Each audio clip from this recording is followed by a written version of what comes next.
damn it. That's not. Hold on.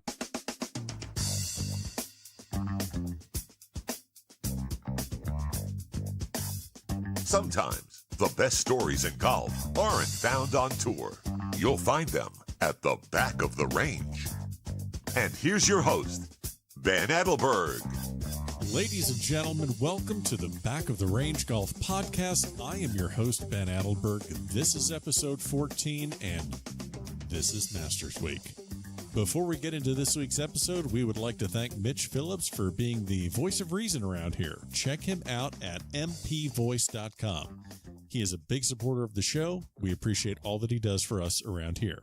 For those of you that are following us on Instagram, wait a minute, you're not? Okay, listen, go to Instagram, follow us at the Back of the Range Podcast. For those of you that have been following us recently, you would have seen our post this past Saturday. We were honored to spend the day talking to the living legend himself, Mr. Bob Toski. If you don't know who Bob Toski is, let me give you a little bit of information about him. He was the leading money winner on tour in 1954. He also won the World Championship of Golf that year. He's a 5-time winner on the PGA Tour. He played in the Masters. He played in the PGA Championship. He played in the U.S. Open. You remember that iconic photo of Hogan hitting the 1-iron into 18 at Marion that everyone has seen? Yeah, that was at the 1950 U.S. Open. Toski was there. He tied for 20th that year. He shared some amazing stories with me for hours. Hogan, Nelson, Snead, Jones, Hagen. Mr. Toski had a story or a one-liner to share on all of them. And at the age of 91, well, he's an absolute treasure. I cannot wait to get that episode posted, so stay tuned for it. This would also be a great time for me to remind you to please leave a review for the podcast in Apple Podcast, and please share it with your friends. If you're enjoying this, spread the word. I can't thank you all enough for the support thus far, and as long as everyone's enjoying it so far, I'll keep bringing you episodes each and every week. That being said, if you want to get caught up on all the previous episodes, the hub of the podcast is www.thebackoftherange.com. So, this week's guest is Chip Brooke from Bartow, Florida. We covered a ton of topics. We spoke about his time playing on the mini tours in California, spoke about his time caddying at Bandon Dunes and Streamsong, and we also got around to talking about his days playing in college. He is a reinstated amateur. He's found success on the state level and the national level as a mid-am. He's the 2016 Florida State Mid-Amateur Champion, and with Marc Dull, he reached the semis at the U.S. 4-Ball in 2017. So, Chip, thanks for joining me here at the Back of the Range. How are you? I'm doing great, man. Glad to be here. So Chip, we've competed together in state tournaments here in the state of Florida. You're actually a little bit further north up in Bartow. So kind of give me a quick snapshot of how you got into the game of golf. Well, my dad was a pretty good amateur player.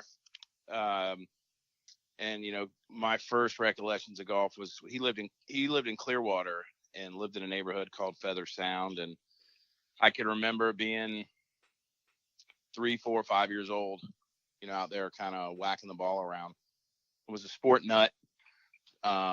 So if there was a ball or a bat or a club or whatever, I wanted to do it. So I kind of got into golf through that. And then, living in Florida and having, my mom, I was raised by a single mom, and we had a bunch of old golf clubs in our garage, and I would just take them out in the backyard and start kind of whacking it around. And kind of that's where I found that I had pretty good hand-eye coordination, because I could always hit it, never Sure. really had played at that age, at 5, 6, 7 years old. Not like I was out playing like 9 holes or anything, but always had the ability just to kind of hit the ball. So you mentioned that you pretty much got your start there. So were you playing many junior tournaments when you're kind of getting started with the game, or was it pretty much just like any high school experiences there, or how did just you kind of get yourself into more of a structured golf environment? Because you're playing tournaments now, having a lot of great success. What was your first taste in tournaments? Yeah, I really didn't play a lot of junior stuff. My mom married a doctor when I was about 10 or 11, and we moved into this gated community called Deerwood up in Jacksonville. Sure. And we were members of a club, beautiful neighborhood, and had all the amenities you want. And I used to just ride my bike up with my golf clubs on my bag, the single strap days before the double strap, and through the country club, junior golf camps and whatnot. One of the first tournaments I ever played in was a junior club championship at Deerwood, and I shot a 41 and won. I think I was probably 10 or 11.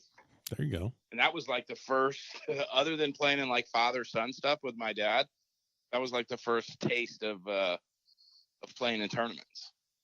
But the truth is, at that age, my golf was probably my fourth favorite sport. It was just something that, I'm 42 years old, so pretty much the exact same age as Tiger Woods. So really the golf boom, there really wasn't one. And it was just, I love baseball and basketball and tennis and football.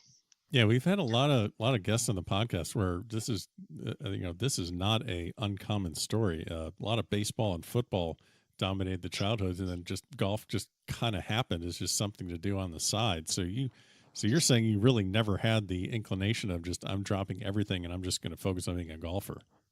No, not at all. And I joke sometimes with my dad, and he's like, if in this day and age, if you were a 12-year-old and if I saw what I saw when you were 12, you'd be at some academy somewhere. Sure. You wouldn't be playing any of these other sports. So I was definitely a lover of team sports. I liked being a teammate. I liked, obviously competing, but at the same time, that individual aspect of golf and tennis too. I played a lot of tennis up until probably I was 10, 11 years old. That aspect where it's kind of all on you, I kind of gravitated toward liking that the most.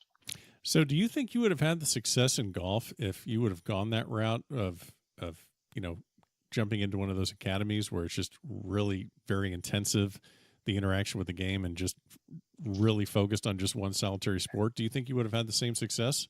It's really hard to say. I probably, if anything, it would have helped me once I turned professional. Okay. Because when I turned pro, I really didn't know what to do. I was like, okay, I'm a pro golfer now. So now what do I do? My structure was, I played high school golf. AJGA was not a huge deal. And I was living in going to high school in Northern Virginia. So yeah, there probably would have been some facets, but I could also, knowing my personality, see myself at age 13 or 14 being like, okay, I'm completely burnt out of this. Sure. And I've seen it a bunch. Yeah. No, I think everyone has, with just overexposure to the game, you can just kind of see it in some kids. It's just not going to last. So you played in high school, collegiately. What did you do in college before you decided to turn professional? So I went to this junior college in Alabama. It was called Central Alabama. And, my upbringing, I went to a lot of different schools. I went to, I think, 9 schools in 10 years, from 3rd grade to my senior year in high school. And it wasn't necessarily that I was a terrible student, but just the lifestyle of being living with a mom and a stepdad, and then going to live with my dad, and he traveled a bunch. There just wasn't a lot of structure there. And so I don't know if I ever was quite prepared for what college life had for me. But going to junior college was obviously an easy transition for me. And I show up at this town in Alabama, and the first day I show up at the golf course, this kid who I'd never seen before walks up to me and he says, hey, are you any good? And I said, yeah, I think I'm pretty good. And he says, well, I just won the Ping AJGA Myrtle Beach. I said, wow, that's great. I didn't even know what it was. And this kid that was talking to me was Carl Peterson. There you go. And he had, I guess, finished high school in North Carolina, but he's from Sweden. And so I guess he had to go to junior college. He ended up being a great player, obviously on tour, but went to NC State after a year or two at Central. Yeah.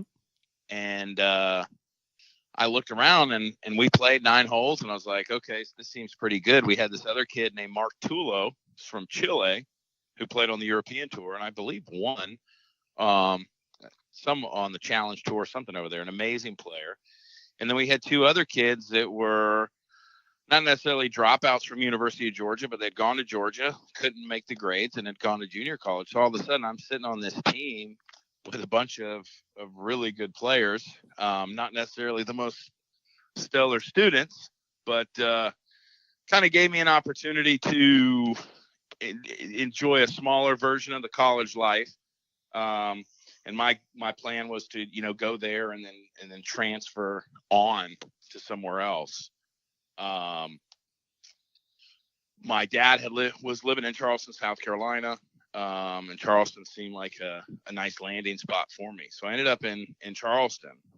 And before I even had an opportunity to finish college, I had an opportunity to turn pro.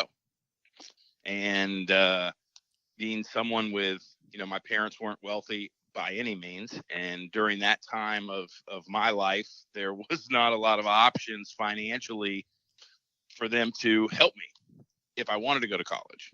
And I had a guy that was going to give me a little bit of money, thought I was pretty good, and I turned pro. So he basically bankrolled you to play the mini tours for a while, or how did that whole thing come about? Well, the story, because I know a lot of people that are curious. How does that process begin? What's the, without getting into every single detail, but what are some of the details on how you acquired the sponsor and what they did for you? It's kind of a funny story. So I meet this guy at Kiowa Island. I was a cart kid out at the Turtle Point, and if you've ever been up there, there's a lot of wealthy people up there. Sure. And I had met this guy who owned some sort of sailboat company or this, that, and the other. And we played the ocean course one day. It was me and him and my dad. And I think I shot like 73, which on that particular day at the ocean course, to me felt like shooting like 61, because it was blowing about 30 miles an hour. I think I made like 6 birdies. It was just one of those days where, made a couple long putts and just played pretty well in my eyes, because that course is one of the hardest courses, or used to be certainly one of the hardest courses in the world. And we get done playing, and me, my normal 22 or 21-year-old self, we got done playing. I shook the guy's hand and I took off. Okay. And so, because really? I didn't realize my dad had kind of set it up. I didn't realize exactly what was going to happen. You didn't even know what you were walking into. You just thought it was you just thought it was a casual run of golf, and you actually were basically auditioning for a sponsor. My dad had kind of said, "Hey, you should see my son play," more or less. Okay. So the guy kind of tells my dad, like, "Hey, would he like to go play? And if so, what does he want to do? There's a Golden Bear Tour, and all of this stuff was happening." And when it was approached to me, I was my girlfriend at the time. Her parents had moved to California, and my mom had actually lived in California. And so when the guy said, "Hey, do you want some money to turn pro?" I basically said, "Well, do you care if I go to California?" Because I really don't think that Charleston, South Carolina, which is a fabulous city, is the best place for me to try to be a professional, because of, I don't know how else to say this, but I mean, I love to have just as much fun after midnight as I did when the sun was up. So I'm starting to understand what you're saying. So there was too much of the local flavor. You needed to kind of get out into a bubble, is what you're saying. Correct. I mean, I realized that, again, I have a lot of friends that were in Charleston. We had a lot of fun, and their bankrolls were a lot stronger to survive that kind of lifestyle than mine was, for sure. And plus, I really wanted to be great. Right. And so I kind of knew, like, there's no way that I could try to manage both, because I could go down to Charleston to have a beer and dinner, and the next thing you know, it's 1:30 in the morning and I'm at a bar. Well, I was just going to say before we moved on in this interview, before we moved on to the portion that we talked about your super serious professional career in California, do you think you could give me just maybe a hypothetical evening in Charleston that you may or may not have experienced that might be, somewhat what you're saying, a little bit of crazy? I mean, hypothetically, we don't want to. Yeah, hypothetically. There's a place, and I think I can say the name of it because it doesn't exist anymore. But one of my favorite spots in Charleston was called Charlie's Little Bar. Oh, that's right across from the street. That's right across the street from where the church used to be, right? Yes. Got it. Okay. And so I was friends with some very popular people in that city, and we were at a bar one night, and this bald dude walks in, and I happened to be wearing, probably shorts and a shirt with the Kiowa logo on it. And he's wearing like a shirt with the Augusta National logo. And he starts talking about golf and this, that, and the other. And one of my buddies is there and it's like, oh man, this guy's unbelievable. And he really starts kind of like bragging me up or whatever. And the guy's like, well, we're staying at Kiowa. And I said, what do you mean? And he says, well, with the band. I said, what band? He says, Stone Temple Pilots. He's like, we want to play golf tomorrow. You have my attention. And so I'm like, okay. The drummer, whoever the drummer is, and one of the managers and this other guy, and Scott Whelan is the lead singer. I did not expect that I would see him. So fast forward to the following day, I'm excited. I'm telling everybody like, hey man, I'm going to the show tonight, and I'm going to play golf with these dudes because, having bands and managers and people show up at Kiowa to play golf is not an uncommon thing. James Taylor. I mean, there's a bunch of guys that lived out there and love to play golf out there. Yeah, but this is 90s alternative, and when you're this is 90s this is our age. Like you and I are the same age. This is the height of it. Yeah, correct. Yeah, the height of it. And one of my favorite bands, and in 1995, I weighed 195 pounds and I had short hair, and people used to tell me all this time I used to look like the guy from Stone Temple Pilots, and they were obviously one of my favorite bands. So I'm super stoked, the whole thing ready to go. And we come up to play golf the next day. It's like 2:00 in the afternoon, and no pre-cell phone. The phone rings in the pro shop. Guy hollers out, "Hey Chip, you got a phone call?" I go up and it's the manager. I can't remember his name. And he's like, "Hey man, we can't find Scott." Oh shit. So we gotta, my drummer wants to come out and hit some balls. He's asked if you'd give him a lesson, but we got to find him. Apparently he was, he'd gotten out. Okay. So this was the afternoon, but they had a show that night. Yes. That you were going to go to. Yes. That I went to. That you went to. Okay. Well, all right. Oh, they found him. Okay. They found him. All right. They found him. The drummer came out, hit some balls. We BS'd for a little bit, but you could tell he was kind of concerned. I don't know what exactly happened. Sure. What was interesting and kind of what you said about Charleston is he'd come to Charleston, apparently doing pretty well, and just kind of Charleston got the best of him. Yeah. Which in the 90s, downtown Charleston, I mean, I think it's a little different than it's still a crazy party town, but those days it was pretty wide open, to say the least. I mean, bars would stay open till 4:00 at night, every night but Saturday. Wow. Because of the church thing. But anyway, so that was kind of a funny experience, to say the least, just from a random night in Charleston with a Kiowa shirt. It's amazing what'll happen. Oh yeah. So you get out of Charleston in one piece, you go out to California, and so you have your sponsor, you have a backer to kind of play these mini tours. Which was it a specific mini tour that you played, or were you just kind of bouncing around with Monday qualifiers and kind of state opens? What was your setup out there? Well, what happened was I had never done this really before, and he kind of said, "Well, what are you going to play in? I'll just pay for the stuff you play in." Well, I move out there and realize, well, I gotta pay like rent and stuff and bills and all this. So I ended up getting a job at a golf resort in Palm Desert called Desert Willow. Okay.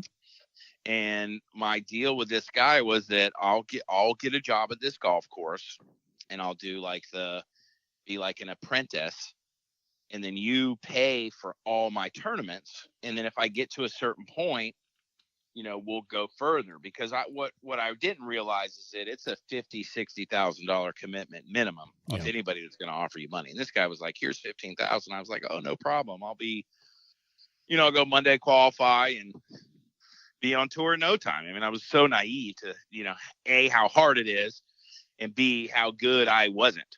I mean, I was good, but, shooting 64, yes. Shooting 64 followed by a 63 and then another 65. I was not at that level, nor did I, and that happens a lot. People are like, oh, my son's really good, or you're really good, you should go turn pro. Well, when you're out there playing against guys who are playing for their mortgage, their cars, their lives, and you're just kind of on an open checkbook, it's a hard dose of reality. Yeah. But fortunately for me, I had a job. And at the first couple of years, that job allowed me kind of stress-free to kind of play. So I played there was a tour out there called the Pepsi Tour. There was the Golden State Tour, the State Open. And then because I was a member of the Southern California PGA, I could play in some of those things. And I basically parlayed that into winning a tournament at my home course, and then shooting 62 in a summer series event at a place called Desert Falls, set the course record on the final day. And 3 days later, I had guys basically saying, you need to quit this job, and I'm going to pay for, everything. And that's kind of when the Gateway Tour came about. Sure. Okay. Now, if you remember Gateway Computers in 1999, 2000, I think the Gateway Tour. I think I have one in the corner of the office here. Yeah. Might have one around there. Shit. Well, if you join the Gateway Tour, they get I can't remember if I got a laptop or a laptop bag, because it was one of those things where you have to pay $16,000 in advance. Yep. Very similar to the Golden Bear down in South Florida. You just pay for it. You pay for the series of events, and you just pay up front the whole thing. You pay up front the whole thing, and if you can't make a tournament, they try to sell it for you. Right. So I had a guy that was going to pay for me to be on the tour and then pay me a few more $1,000s in expenses. And again, I completely underestimated the true cost of what it takes to do all of these things. But went out, first tournament on the Gateway Tour, played super nervous, really tight, because there was a lot of really good, flooded with every All-American that came out of UNLV was there, like Chris Riley, Jeremy Anderson, Charlie Hoffman, like big dogs. And I was like, okay, this is the real deal. This is what I want to see. I want to find out how good I am, really. Because I was playing a lot of little things and I could win, but my goal wasn't to be a mini tour player. I wanted to be on tour. So show up first tournament, missed the cut by a shot. Played super nervous and could obviously pick 6 or 7 shots that I left in the bag. So I said the next week, I'm just going to play carefree. And I end up shooting like 65, 70, or 65, 71, 70, something like 8 or 9 under for the week, for a 3-day. Got to play with Charlie Hoffman and Jason Allred the last day. I felt pretty good about myself. Made a check. Sponsor was happy, come roaring into play the season, come roaring into Q School, ready to go. Because for those younger guys listening, back in the day, there was Q School for one tour only. Yep, and that was it. And you went, and if you could make it the third stage, you had some status, but it was just a total free-for-all. And went to first stage and played good, but had a 74 in the third round, and I missed it by probably 4 or 5 shots. I don't remember exactly, but it's kind of one of those things where, hey, it was my first full year out, no big deal. My sponsor was all on board, ready to keep going. And then 9/11 happened. And then the sponsor who told me that he had unlimited funds, all of a sudden all that stuff started changing. Yep. So he kind of said, here's some money, whatever it was. This will get you in like 4 or 5 more. Hopefully you can play your way into Q school. No hard feelings, or whatever. And so again, another me being not really wise to the ways of the world and everything that really goes into being a professional golfer, which really the golf is the least of the things you have to be prepared for. That was kind of, here's some money, go give it a shot. I'm living in California. I got friends left and right of me, just killing it, making money in real estate, and met a guy in a tournament, in a pro-am at some tournament, and he was in the real estate business. And I pretty much quit playing golf and went directly into real estate. Like just almost like snap of a finger, because as you know, you don't have any money to pay to play in this tournament. It's like, what, can't do it. What are you going to do? Like, am I just going to sit around and hit balls all day and just, not to mention post 9/11, it's not like people were just ready to hand out money. No, I didn't really have any status. The Gateway Tour, like I said, I'd had some success and made cuts and had a couple top probably 20s, but nothing phenomenal.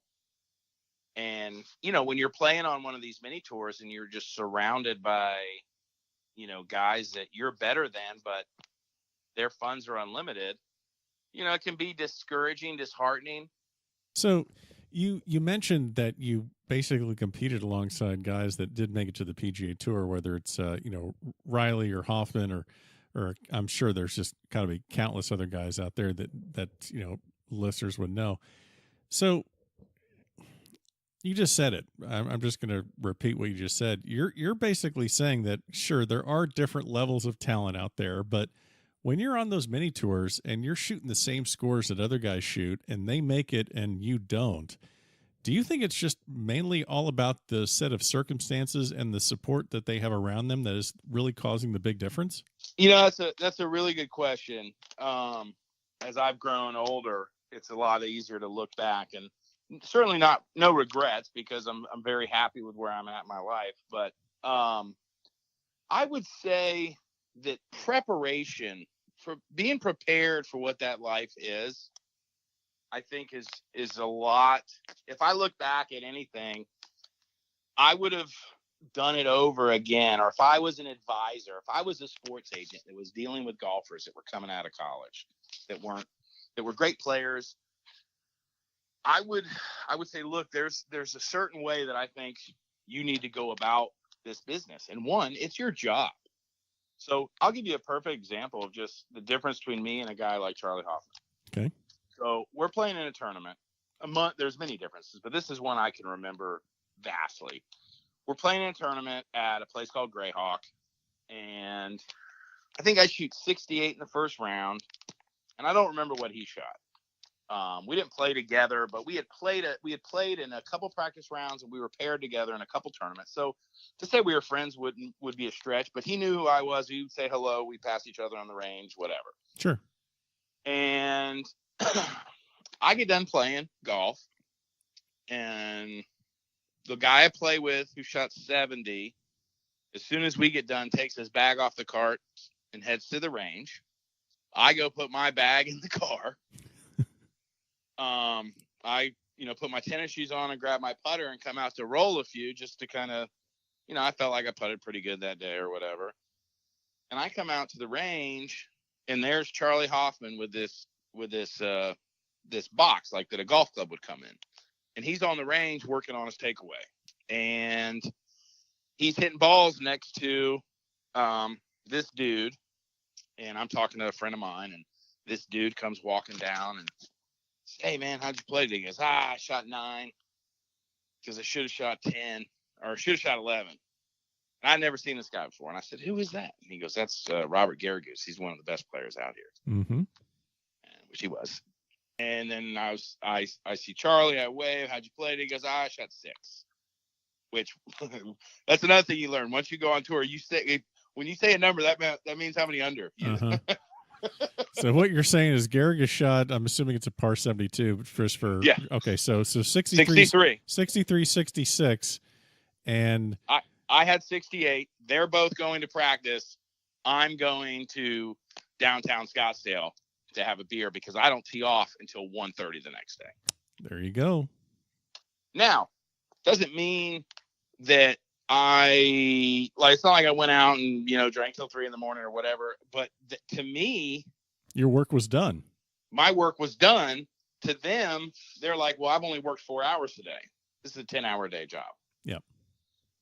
And, when I tell the stories about, my experiences, or I have friends that are wanting to turn pro who shouldn't, or I shouldn't say they should, because you can never say never.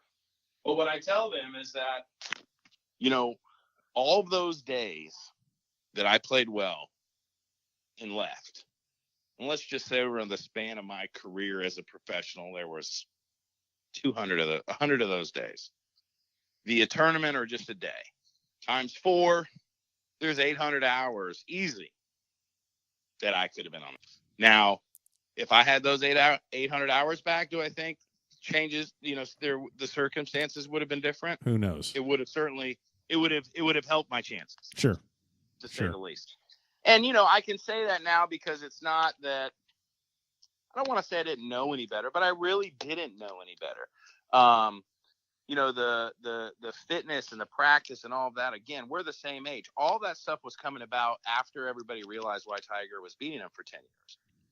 And by the time they figured out he was so far ahead of them that it took until now for the balance and power to kind of change. Sure. That's what kind of impact he had on the game. So the preparation that these kids have, and I played against a couple of them in Pinehurst, they're so prepared for that life because they are playing, 35 tournaments a year as juniors, 30 tournaments as amateurs. Yeah. And that's just their life, and they're prepared for it, and they know how to deal with it. They know how to deal with success and failure. I would deal with success by wanting to celebrate, and deal with failure with wanting to drive off a bridge. That's because when you're a professional golfer, and I'm sure you've heard other people say this. I mean, when it's bad, it is. I've never had a feeling like that because everybody that can go online and see what kind of day at work you had. Yep. And everybody has these expectations, and you have these high expectations of yourself. Well, the other problem too is when things are going sideways, unfortunately, putting in more work doesn't necessarily fix it. Correct. And that's a terrible feeling. Yes. When you try harder, it makes it worse, and you don't even know where you're at or where your problems are, what's going on. So, or you put on the work and everything feels great, and you get on the first hole and you snap hooking out of bounds. Yeah. And then you're like, okay. So I'm glad I spent those 5 hours working last night. So let me put you in this situation. Right now you are Chip Brooke Incorporated, and you are in a financial situation where you run into a up and coming collegiate player. You kind of see where things are going to go, that maybe they're a sophomore or junior and they've had some success, and they're going to turn pro, and you're in a position to sponsor this person. I guess we have lots of questions here I can go with. So question A is, would you even do this? And if you did support this person and bankroll them, how would you set up the arrangement? Like for listeners of this podcast that are considering turning professional, that are collegiate players, and they may have a similar situation. Some guy at the range or some guy at the club is offering to bankroll them. What's the ideal situation for the player? What's the ideal situation for the investor? What can you recommend in that situation for both sides? Well, I think from an investor standpoint, it's not a good investment. But what you're investing in is a person. So if I'm 42 now. So I have a really good friend of mine just had a baby a couple months ago, and I was honored enough to be their godparent. So let's say 20 years from now, or even now, someone that I care a lot about and I see has this talent and I want to help them. You know, I would really want to almost try and talk them out of doing it until I believed in what they were telling me. Sure. Because from my standpoint, as a, +2 or 3 handicap, if you're beating my brains in every day, then I'm interested. Yep. Okay. For one. For two is, you're not going to catch, certainly nowadays, you're not going to catch lightning in a bottle. The days of Monday qualifying, well, I guess you can still Monday, but the days of, Q school and this, that, and the other, and just all of a sudden getting somewhere, it's so much harder now. And there's so much competition, but I know I'm getting off the question. No, so you're fine. You're totally fine. What I would tell a player, the first thing I was asked, are you aware of what's going to be expected? And when I say what's expected, I don't mean necessarily scores. But if I hear, if I go out to have a drink on a Saturday night and you're out there boozing it up, that's not going to fly with me. Especially if it's, if I'm the one, like I said, it's spending the money. But what you really need to do is you need to make sure that I would probably have to assess, do I think they're good enough, for one? And then if they're borderline, but they're hard workers, I would say quality of competition versus quantity of tournaments. I know a lot of people believe the more they play, I'm not a big believer in, if you're trying to make it, playing in 1 and 2 day events. There's a lot of 4-day tours out there that I hear a lot of guys complain about how expensive it is. But I would want my guy to be playing in the highest level of competition that he can afford to play in. Sure, because that's where you're trying to get to anyway. You're trying to get to those 72-hole events in the first place. So yeah, because up until a few years ago, the Hooters Tour was still a really strong tour. I'm somewhat friends with Russell Knox from Jacksonville, who's made an incredible turn from being a mini tour guy that dominated the mini tours to probably a lifer on the PGA Tour. He hits it so good. Sure. And I would want to see kind of where that drive is. What are your goals? And this is kind of what I expect. I expect that you're going to be giving me 8 to 10 hours a day of golf. I don't care how good you are on a medicine ball or how much you can lift. You're down in South Florida, so I'm sure you see it all the time. I mean, I get it. Being fit is very important, but some of the guys, they spend 5 hours in the gym and 3 hours on the range, and they may look the best in the shirt, but they're shooting 73. Yeah, I want the guy. The ball doesn't know what your body fat percentage is. Zero idea. And I kid with a guy like Carl, who could shoot 66 like it was the easiest thing in the world in college as a 19-year-old. And if you know how to get the ball in the hole, there's a lot to be said for that. Sure. So yeah, I mean, I would for me to get behind a guy financially that wasn't a family member, and I would need to see some serious ability to score and a serious desire to be on the tour, on the PGA Tour. From a college player's standpoint, from an up and comer, you got to realize that getting a job, if you're a PGA Tour player, if you're a professional golfer, it's a job. And if someone strokes, if you have money and the time that you're spending is doing other things, on the boat with your girlfriend, This, that, all the other distractions that could come, you're not going to make it. Yes, there are guys like Anthony Kim, like Dustin Johnson, who can party all night and play and go shoot 62 with no sleep. But, those guys, the Tommy Armours of the world, yeah, those are the 1 in a million. And it's funny how many guys they'll reference guys like that when I'm like, you want to be on tour, but you're having a beer with me at 12:30 the night before tournament, and you can get away with it. You might have a stretch where you get away with it, but in the long run, the guys that are out there that you're trying to compete with, not only are they better than you, but they're practicing harder than you every single day. Yeah.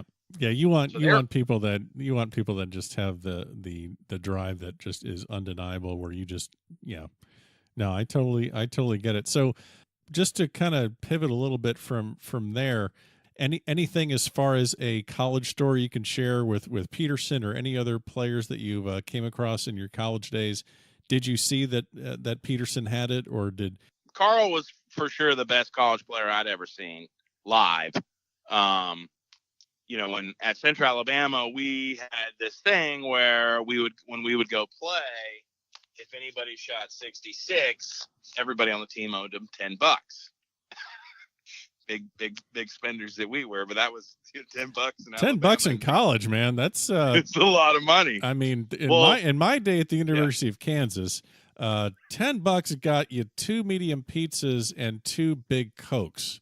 Yeah, exactly. You can tell what kind of physical shape I was in college. Anyway, go ahead. Yeah, so the deal was anybody shoots 66, everybody on the team gives them $10. I think we had 8 guys, and Carl shot 66 like 3 times in a week. So then the new rule was if any of us shot 66, everybody had to give $10, but Carl now had to shoot 63. But Carl, you knew it, because I don't know if you've ever seen him play live, but he hits his swing looks identical. He's a little bigger nowadays than he was then. Just soft little draw all the time, right? He just hit this little 1-yard draw, and it was just pure as can be. And he was a great putter in college, and then obviously went to the long putter, and it changed his life. So he was.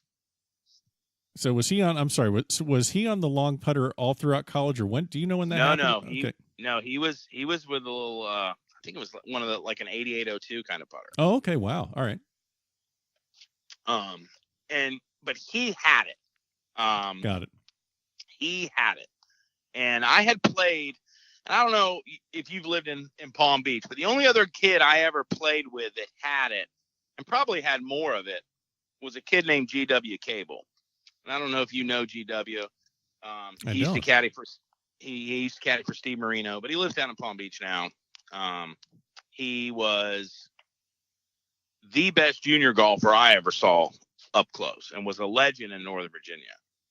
But Carl had the ability, just like GW did, to just make floods of birdies. And as an 18 and 19-year-old, I mean, maybe nowadays these kids make shit tons, but I mean, in the day of the Tour Prestige or Tour Bellata or whatever, if I had a round where I made 4 or 5 birdies, and that was a really good day, and that was something Carl did just on command, because he had so much control of his ball. I was a super, super long, aggressive hitter, and I used to swing 125 miles an hour, and my game was power, where he was, I'd be in the woods, he'd be in the fairway, and we'd get up to the green, and he'd be 8 feet, and he'd make birdie.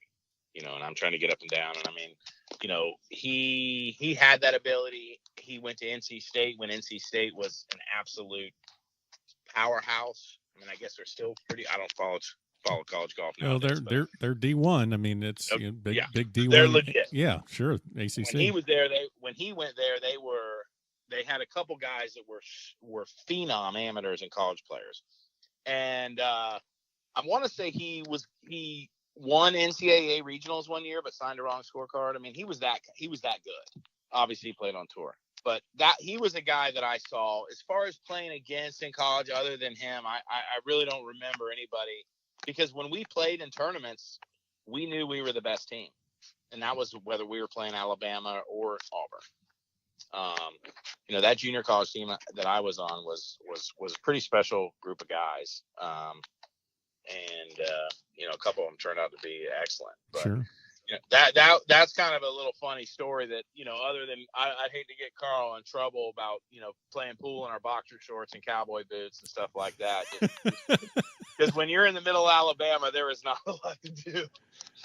That's boy, that's a horrifying image. No offense, but God, that's just yeah. And then some amateur events. Play with some guys that were really great college players. The guys who played at Wake Forest or Clemson. Charles Warren comes to mind. Justin Roof, but guys that they never really did a ton on tour. Were huge names. But back in those days, high school golf, the way golf was, as far as, popularity, internet awareness, is just way different. Everybody knew who Tiger was. A couple years later, everybody knew who Sergio was. But really, the aspect of this game was so much different. I love where it's at now. I love it. Everything about it. It's just. You gave it the run, which, at the end of the day, it's great that you're able to say that and do it and have the experiences that, you had with it. But I mean, you got your amateur status back. You came back down to the state of Florida, and walk me through when you did get your amateur status back. So I got my amateur status back.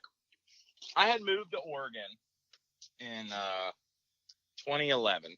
My dad ran the caddy program at Bandon Dunes out there for about 15 years. Okay. Now you have my attention again. So you go from being a professional to Bandon, and you're caddying out there, and your dad is the caddy master.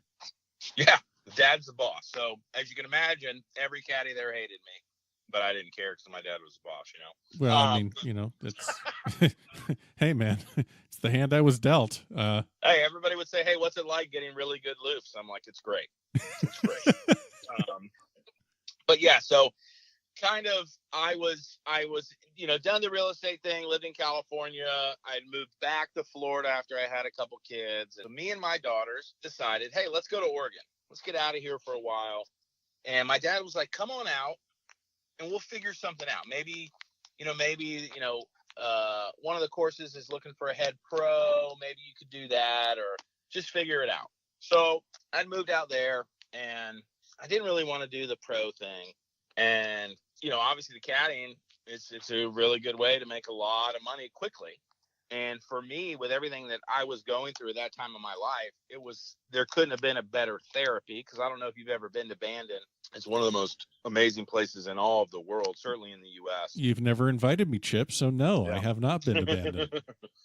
It's worth every penny. It's worth the trip, and it doesn't have the prestige of the lure of Pebble, but in my opinion, it's on another level than even Pebble Beach. And so I was out there caddying, 4 or 5 days a week, walking this beautiful course in Oregon, and it's 50 degrees every day, and rainy and windy, and was caddying out there, and decided to get my amateur status back, and had called, and they said, when's the last time you played in a professional event? And I told them when, and they had pretty much said, okay, it will take about however long, 6 months or whatever. And during my time at Bandon, I had heard about this new resort in Florida called Streamsong. Mm-hmm. That was about to open. I saw it in a magazine. I was in Portland, getting a weekend away with the kids, and was at some hotel and picked up a magazine and saw this place Streamsong. Tried to find a phone number and called and couldn't get anything, and finally reached out and got in touch with some guy that worked at Kemper Sports and said, hey man, I'm going through this divorce, and as soon as my divorce is final, I want to move back to Florida. And he says, well, we're going to open in December. And I was like, perfect. So I kind of went from being at Bandon, caddying out there, interviewing for the Streamsong job. And they hired me after about 4 or 5 interviews. That's a hell of a 2-course combination to go from Bandon to Streamsong. Yeah, I don't like my Mercedes. Let me just switch to Ferrari. Thanks. Yeah. I mean, Streamsong is, when I first got there, I couldn't believe where it was. Yeah. And I was like, okay, well, where am I supposed to live?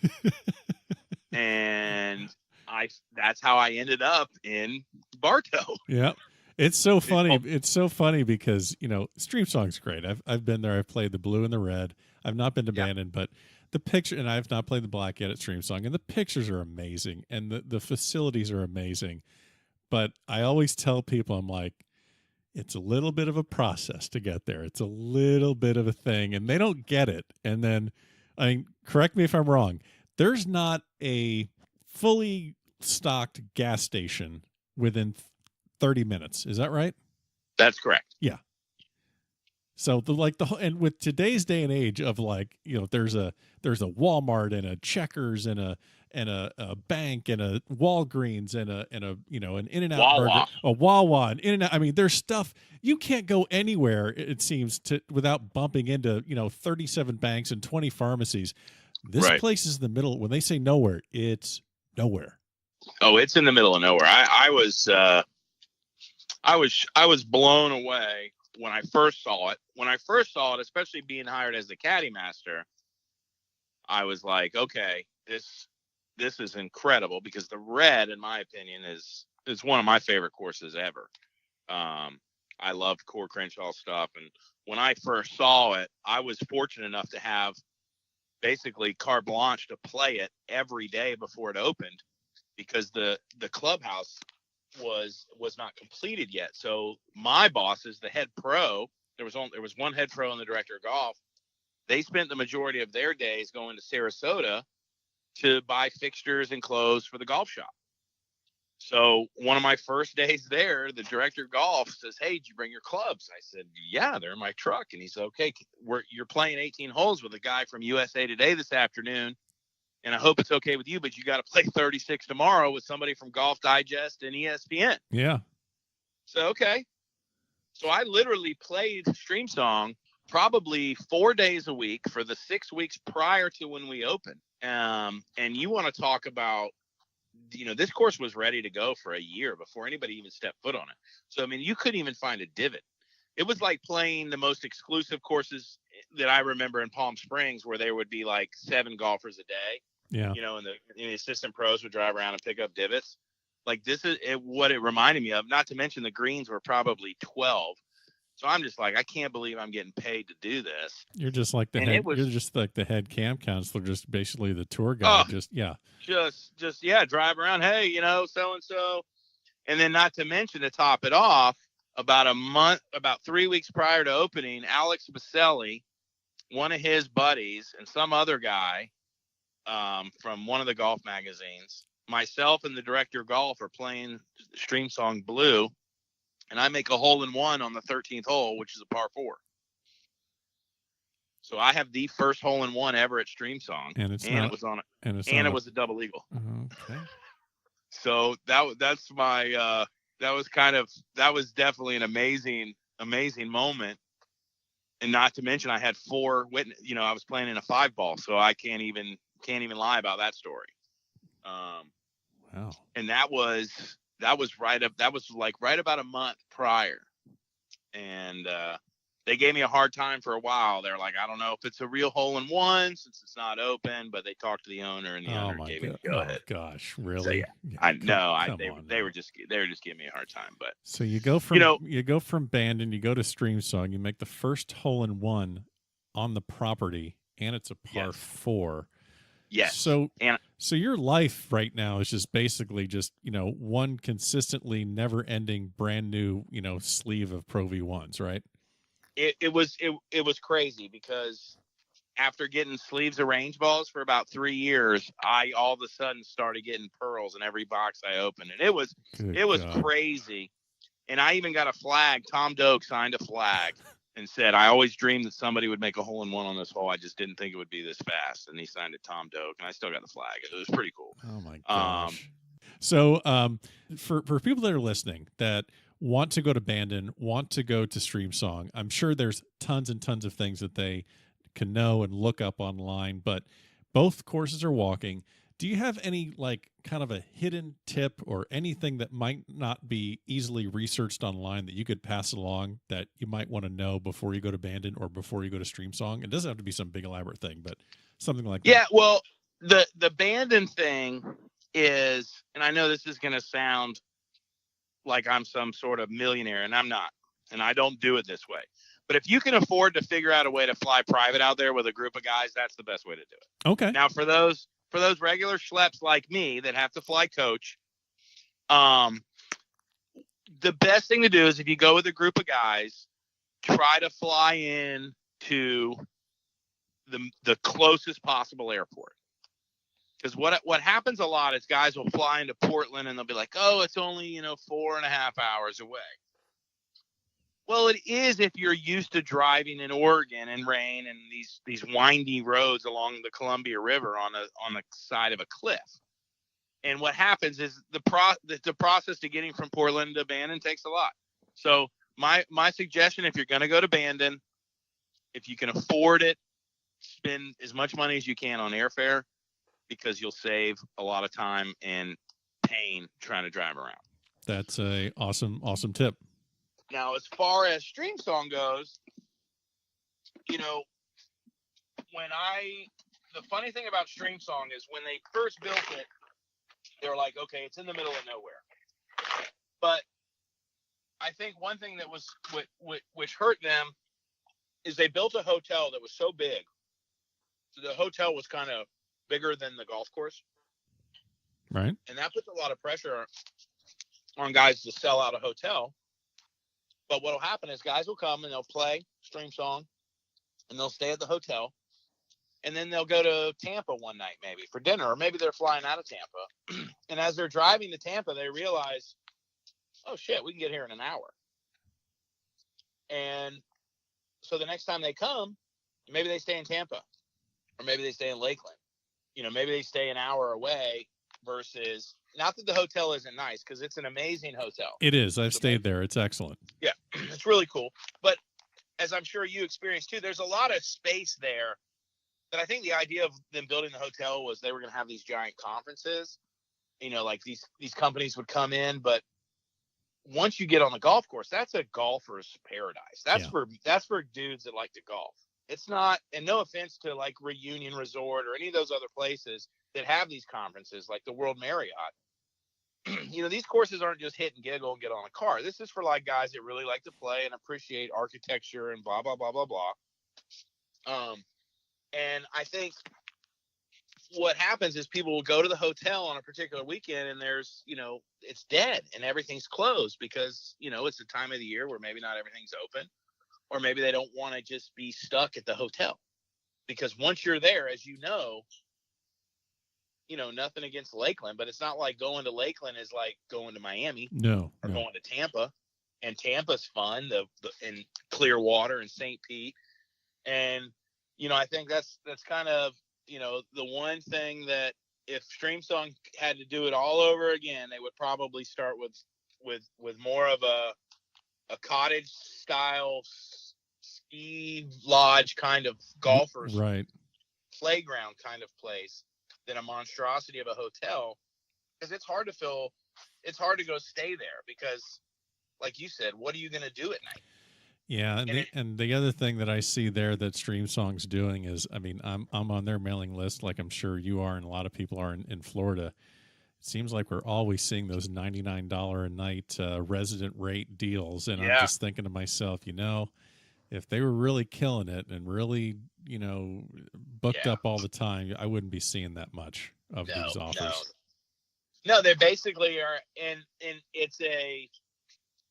it's one of the things. I don't know how much you know about Mike Kaiser, what kind of guy he is, but Mike Kaiser, who founded Bandon, was a self-made billionaire, had a recycled greeting card company, and he sold it for $1 billion. And he happened to love golf. And everything about Bandon Dunes, that comes out, because everything is less is more. He built a golf course and he had an inn with 12 rooms. And he built another course and added 40 rooms. And they built a third course and added cottages, and then built a fifth course, and so everything he's done is step by step. Not to mention, Bandon is such a remote location that once you're there, you're not really going anywhere else. It's like going to Scotland. I've never been to Scotland, but if I was going to St. Andrews for 3 or 4 days, you're pretty much hanging around in the town. And that's kind of how Bandon is. Bandon has a really ski lodge kind of feel. Okay. Where Streamsong is, the golf is amazing. But it doesn't grab you like a Bandon does as far as everything else about it. Not to mention at Bandon, when you're done, you're gonna play, and then you're gonna drink beer while your feet are in ice, and then you're gonna fall asleep. Yeah. And the one benefit that a place like Bandon has for all those that are looking to open resorts, Bandon, their prime season, the sun is out for 16 hours a day. Streamsong high season, the sun sets at 6 o'clock. Bandon is the vision of a guy who owns it, is paying for everything. Streamsong is a vision of a guy who works for a big company who bought the place, but it's not really his. It's not, he's not cutting on. He has a boss. Sure. I certainly enjoyed a lot about it, and always have fond memories, and still have some really good friends that are still out there, whether caddying or working. Well, and that transition's perfect into a gentleman that you met there, who is your current 4-ball partner. In fact, you guys made it to the final match of the 2017 U.S. 4-ball at Pinehurst. Boy, I don't even know where to begin here, but go ahead, Marc Dull. Go ahead, Marc Dull.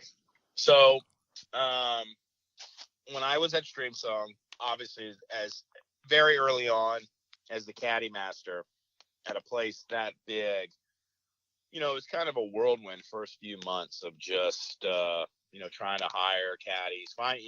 The problem with the new resort is you can't find out a caddy is terrible until he works for you. And, you're in the process of hiring a bunch of caddies, and unfortunately have to firing guys because they're terrible, or they're drunk, or whatever. They're stealing from guests, or, all the stereotypes that goes with the caddies. Sure. That's just part of it. Whether you're at Bandon, where my dad had 300 caddies, and there certainly were plenty that were awesome dudes, but there's a lot of guys that were just kind of hanger-oners. And so anyway, one day this young tall kid walks in and says, I'm looking for a job, and I'm selling. He was like delivering flowers or something. I can't remember exactly what he was doing. So a job that he hated. And I said, well, have you ever caddy? He said, no, but I'm a good player. And I said, are you good with people? The standard questions that I'd ask everybody. Right. As long as you make it about the guests and you don't make it about yourself, and you smell good and you show up, you're going to make a lot of money. I mean, it's not that hard. It's really hard to be bad, and it's really easy to be good. And if you can do, just a couple things that are simple, and he was a good-looking kid, I said, you'll kill it out here. So, of course, I put him right. He comes out, he caddies for a buddy of mine, and my buddy says, yeah, he knows his shit. He's ready to go, whatever. I get him signed up. He starts caddying. And we had played a little bit together, but I kind of had a group of guys that were some of my best friends that I brought with me from Bandon to caddy for me. And I kind of had a standard 4-ball. If I played, those were the guys I was playing with. Right. And Mark was just dying to get in this game. And one of my buddies, Joey Lovell, hopefully you're listening, who's now the GM at a place called Black Bull in Montana, he moved to Montana. So that opened up a spot, and Mark all of a sudden became our new 4-ball guy. He's the new Joey. But unfortunately, he's way better than Joe. Sorry, Joe. And so we hit it off pretty good, and we had some really good days where I would shoot low and win money, or he would shoot low and win the money. And so a couple months later, he says, hey, man, do you want to play in this state 4-ball qualifier? And I was like, sure. And I had not played in a tournament in 12 years, maybe. Oh, God. And I had been an amateur, but I just hadn't played anything. Yeah, you're just playing your money yeah, games. Just played Streamsong. My kids were 7 and 8, and this, that, and the other. And I just had no desire necessarily for that. Yeah, you're just scraping it around Bandon Dunes and Streamsong all the time. Right. I'm just playing world-class resorts. Yeah. Why do I need to play in a tournament? Yeah, that makes sense. So Mark says, okay, well, we're going to play in this tournament. And if we win it, we're exempt. But if we don't, we have to qualify. So we go play in this little 4-ball in Naples and shoot like 10 or 11 under, best ball for 2 days, but we don't win. We lose to Jimmy Jones, senior, and some guy named Gordon Marshall, maybe. I can't remember. Anyway. He's a stick. I know him. So now we have to go qualify at the Palm Course at Disney, and we proceed to go up there and shoot 61. So we were medalists and qualified for the state 4-ball, which that year was at Grand Cypress, and we finished 3rd. So I was like, okay, so him and I, we really play well together. And so we played in a couple other things, tried to qualify for the U.S. 4-ball 1 year at Sarah Bay. And it was just a time where I had transitioned. I had just started a new job and had been working a ton. And, Mark was caddying a bunch and maybe not playing as much. And we just didn't play that well. And we didn't qualify. But that was for the very first one. And then whenever it was, a year and a half later, which was 2016, I guess, we tried it again at Golden Ocala and shot, I think, 65, or 4. Can't remember. But we qualified by 2. I think we shot 64 and qualified for Pinehurst. So, as you know, leading up to that, I had won the state mid-amateur 3 months prior to thus qualifying. And Mark, the year before, had made it all the way to the finals of the U.S. mid-am. Yeah. So needless to say, I was playing really good golf. I was in a really happy place in my life. Mark was playing good. And I think him playing well in the mid-am really motivated me. And then me winning the state am really kind of motivated him in a healthy competition kind of way. Like I'm his biggest fan if he's playing something and vice versa. Sure. There's no animosity there. But it's good to have somebody like that. And I really hadn't found a guy, even though I had friends that I played with it. Mark was a guy that if I played really well, I could still lose to. And there weren't a lot of guys that I played with that happens. Certainly not as an amateur in the crowds I was hanging in. So, that led us to the 4-ball at Pinehurst. But yeah, Pinehurst was, for me, he had just just a year and a half prior had gone on this incredible run in a USJ event. And I'd qualified for the same mid-am that he almost won. I actually qualified for that. Didn't play very well and didn't get to match play, unfortunately. So I really hadn't got to experience that, but I felt really calm, kind of going into the event. And when you're playing a course like Pinehurst number 2, which was our first day, and I'm not going to give you the shot for shot, but basically the funny thing about that day was, here we are, US 4-ball, Pinehurst. This golf course is so hard. The greens are so fast. And we go into the stroke play portion of our very first round, and Mark birdies 1 and 2, and I birdie 3, 4, and 5. There you go. And we are 5 under through 5 holes, and we're walking to 6. And my buddy who's caddying for me jokingly says, "Well, I guess we're playing match play," and we all kind of chuckle. And he didn't jinx it. We were fine the rest of the day, but it was just one of those things where, holy cow, like we can play this place. Yeah. And there's a lot of write-ups about who was there, and Drew Love and some kids from Ohio State that I'm sure will be on tour, and some kid who's 15 who's qualified for the US Open. I mean, just freaks everywhere. But we felt with our game, the way we play, that we could kind of make something happen. You guys are freaks too. Yeah. And we were pretty much every match we played was we pretty much dominated, with the exception of we had one match, and this is kind of an amazing story. So the guy that was caddying for Marc is a guy named Tim Tucker, who is currently and has been for over a year now Bryson DeChambeau's caddy. And Timmy Tucker worked for my dad at Bandon for years and is one of the best green readers I've ever known. He's been a part of Aim Point. He's been a part of all kinds of different golf things that have to do a lot with golf and math, because his brain's just wired that way. And he was caddying for Bryson DeChambeau, and him and Bryson needed a break from each other. And so he basically told Bryson, like, okay, I'm done for however long. And it just so happened that breakup was in March.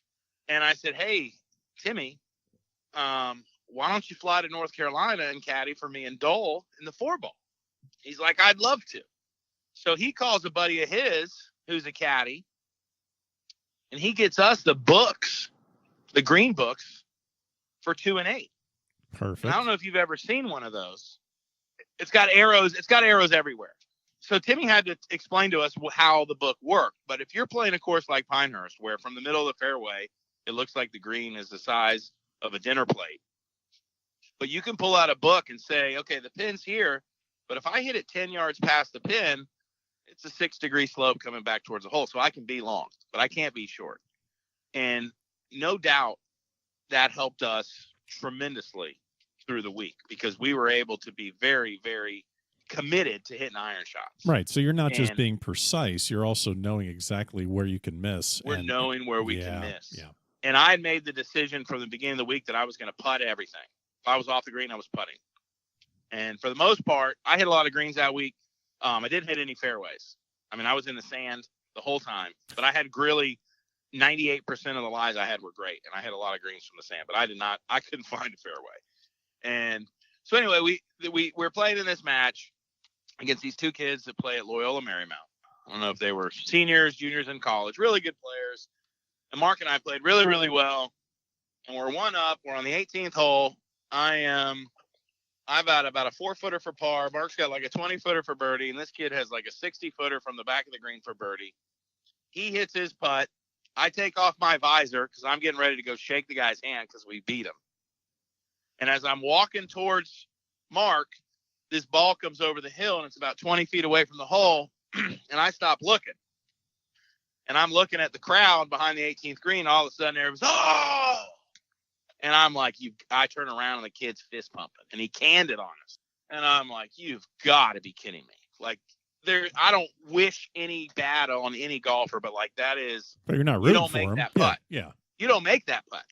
And so all week in practice rounds and during the round, Marc had not been hitting driver on number 1 for whatever reason, I said, man, you got to hit driver on 1. It's like, I'll make par, but like we're not losing to these guys. And Marc was dialed in at that point. He had the perfect amount of whatever he was drinking that day going. So he was focused and ready. And he just smokes it. If you know Pinehurst number 1, after about 235 off the tee, it gets really tight. So I would just I'd hit 3-iron in the fairway, and it would leave me a pitching wedge or a 9-iron, depending on the pin, pretty much every day that we played. Marc pipes one down there just perfect, about 70 yards, hits it 4 feet, makes birdie, we won. And that match sent us into an afternoon match where we annihilated these guys. I think we beat them 5-3. We were 7 under. And that got us to the final match the following day against 2 17-year-olds. One is committed to Alabama and the other one's committed to SMU. And it was an impressive display. I hope we get to play them this year. I can tell you that. Yeah. But they were when I told you earlier about how I love where golf is, like you see those two kids play and it's exciting because a combination of talent youth and confidence is fun to watch. And those kids had all three. Like, they know they're good. And I can remember, the days where you're walking like that because you're good. And those kids had it. And it took them, took an 80-footer on the 8th hole and a 40-foot eagle putt to beat us. But, I mean, that's how golf goes. But it was a hell of a ride. And, I mean, I couldn't, I wouldn't want to do it with anybody else. And we really feed well off each other. And any time that he was ever in trouble, I bailed him out. And anytime I was ever in trouble, he bailed me out. That's the way you got to do it in 4-ball. Yeah.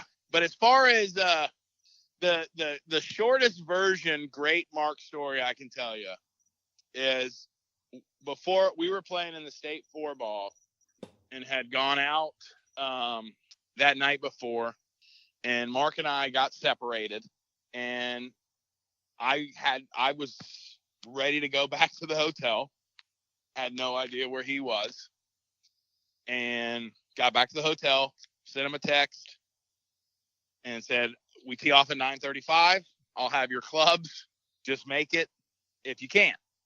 And at about 4:30 in the morning, he comes into the hotel, doesn't know where his phone is, thinks he left it like on some grassy knoll somewhere. We play the tournament. We play around and go play the next day. And we're about to leave town. And I said, you sure you don't want to go downtown one more time and see if you can figure out where you might have had put your phone down? And we end up driving by this fire station. And he's like, God, that hill looks familiar. And he runs over to the hill, and there's his phone. Oh, God. Now, there's some things I can't say about how all that happened, but that was something that really was a classic. And then the year we played in the state 4-ball at Streamsong, I showed up one of the days like 3 minutes before tee time. Oh, that's fun for your partner to see. Yeah. And now, time for a quick bucket. So, wow, just a lot of really good stories. Let's get you out of here with just a couple of final questions. We have a segment here called the Quick Bucket here at the Back of the Range Golf Podcast. So, real quick, Tiger's 5th green jacket versus Jack's 86 victory in the Masters. Which would be the more impressive and substantial victory in your opinion? Man, just knowing what I know now, I would say Tiger, but the 86 Masters kind of got me into golf. But Tiger could come back and win a green jacket and blow up the internet. Oh God, it would. What I would love is for him to go to the press conference and just tell everybody there to f*** off, but he won't. Because there's nothing worse than listening to people that have no idea what they're talking about talk about golf. Hey, I mean, yeah, boy, I hate people that get on a microphone and just start talking about golf thinking they know what they're doing. Isn't that terrible? I mean, no. Anyway, that would be something. It would blow up the internet, and I would love it because for some reason, and I know you probably I get it. Like, I'm a Miami Dolphins fan, so I don't like the Patriots. Like, I have a deep disdain for them, and it's really more jealousy than anything. But just for the amount of people that don't like golfers, like, I just don't get that. Why would you root for someone not to do well? But maybe that's because I played and I know how hard it is. But the amount of people that are hoping that they're right, that Tiger will never win again. It's like, yeah, well, that's. I don't understand I'm not a big fan of that. I actually am kind of pleasantly surprised of how many people really are rooting for him. I mean, you don't hear a whole lot anymore about the scandals and all the you don't even hear a whole lot about the DUI, which is just, it's a I remember when that scandal hit and he did that totally awkward press conference that was, I mean, everything stopped right there. And I was like, well, that's it.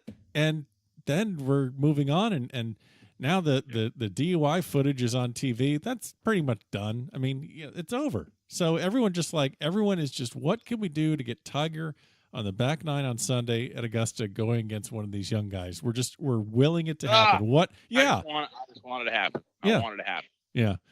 I would love to see it happen. I don't know if it will, but I would love to see it. So, well answered, Tiger Woods. Let's go to the next question. You can give a major championship to anyone in history, male, female, alive or dead, 0 majors or 18 majors. You can't give it to yourself. Who would you give a major championship to? That is a good question. I would have loved to see, and I know he's got a couple. I would have loved to see Greg Norman win the Masters. Yeah, I mean that was kind of the first thought that came to my mind, just because of how great he was. He was kind of Tiger before Tiger. He just couldn't close the deal. I would have loved to see Greg win the Masters. 96 was one of the hardest things I've ever had to. That was awful. Now I'm going to throw this option out at you, and you could either take this and change your answer. But how cool? Can you imagine what it would be like if Marc Dull won the Masters and was there every year? Yeah. Yeah. Yeah.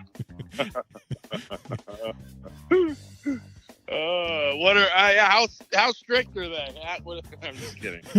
Yeah. So there's that one to think about. That would be something. Yeah. That would be something. Yeah, I guess I could have gone with someone like that, but Greg's Norman was the first thing that popped in my head. No, that's a great answer. Mine's more just, oh boy, that'd be. I would have no shortage of content if I can talk to Marc Dull every year. So. Oh my God. But again, appreciate the time, and we'll be seeing you at some of the tournaments around the state of Florida, and we'll do it again. You got it, man. Love to. And there you have it, another great episode here at the Back of the Range Golf Podcast. Special thanks to Chip Brooke for joining us this week. We have a Masters giveaway contest going on right now on Instagram, so get over there today before the first round starts. Remember, you can find us on Instagram at the Back of the Range Podcast. We will see you next week at the Back of the Range.